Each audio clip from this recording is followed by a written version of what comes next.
ایک آدمی تھا تو اس کی بیوی انتقال کر گئی اور اس نے طلاق دے دی. 10-11 سال کا اس کا بیٹا تھا. اس نے دوسری شادی کر لی. ایک دن اپنے بیٹے سے کہنے لگا, بیٹے وہ سگی اماں ٹھیک تھی یا یہ والی ٹھیک ہے؟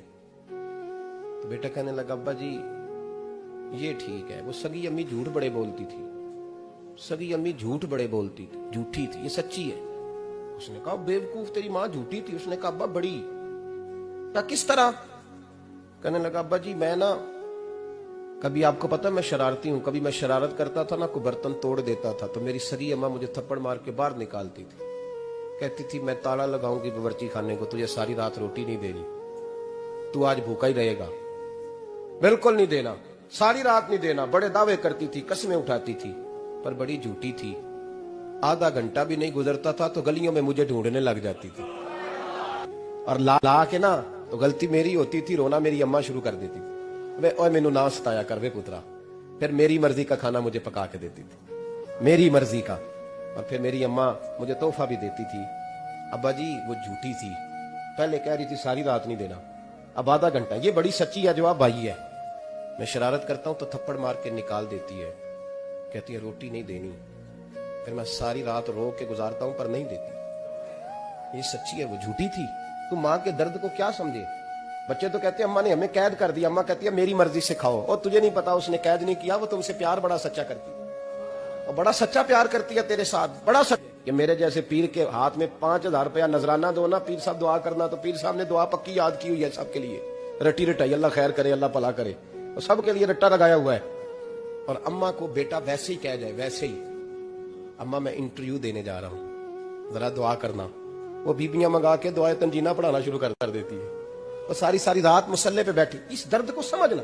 اور بھائی بڑا ویل ڈریس بیٹا ہوتا ہے, ویل ڈریس نوجوان, وہ 18,000 کا جوڑا پہنتا ہے, 7,000 کا جوتا خریدتا ہے, وہ قیمتی قسم کی گھڑی استعمال کرتا ہے. لیکن اسی بچے کے جب اپنے بچے ہوتے ہیں نا, تو بیوی کو کہتا ہے یہ لے 10,000 روپیہ, بچوں کے کپڑے خرید لے, میرے صحیح ہیں, ابھی کل ہی تو خریدے تھے. اور باپ, اور تو سمجھا ہی نہیں یار, 30 سال باپ نے جوانی ساری سعودی عرب کو دے دی, لیکن تیرا خیال رکھا. تو ماں باپ کے بارے میں, اور یہاں بچے حساب کرتے پھرتے ہیں, بھائی تو پچھلے مہینے بھی 5,000 دیتا سی, تسی پیسے نہ کر دے کی ہو. ماں باپ سے حساب کرتا ہے تو. ماں اور باپ یہ تو حسن ہے زندگی کا, یہ تو وقار ہے انسان کا. جب تک ماں باپ کا ہاتھ پکڑ کے چلو گے نا, رستے سیدھے رہیں گے. اور جس دن انگلی چھوڑ کے سڑک پہ نکلنا پڑا نا, سر چکرانے لگے گا. یاد رکھنا, یہ بڑا مشکل کام ہوتا ہے. لوگوں کا تو رخ ہی اس دن واضح ہوتا ہے جس دن آدمی سائے سے محروم ہوتا ہے, ماں اور باپ. تو پھر یہ بھی سن لیں, نبی پاک صلی اللہ تعالی علیہ وآلہ وسلم نے ماں باپ کے لیے فرمایا, ہما جنتک و نارک, یہی تیری جنت ہے اور یہی تیرے لیے جہنم ہے. اگر یہ راضی ہو گئے تو تیرے لیے جنت ہے, ناراض ہو گئے تو چاہے تو 100 پیر کے مزار پہ حاضری دے آ, لیکن جب تک ابا راضی نہیں اتنی دیر تک اللہ راضی. یہ حدیث پاک ہے, حضور نے فرمایا جس کے والد راضی اس کا اللہ راضی, اور جس کا باپ ناراض اس کا اللہ.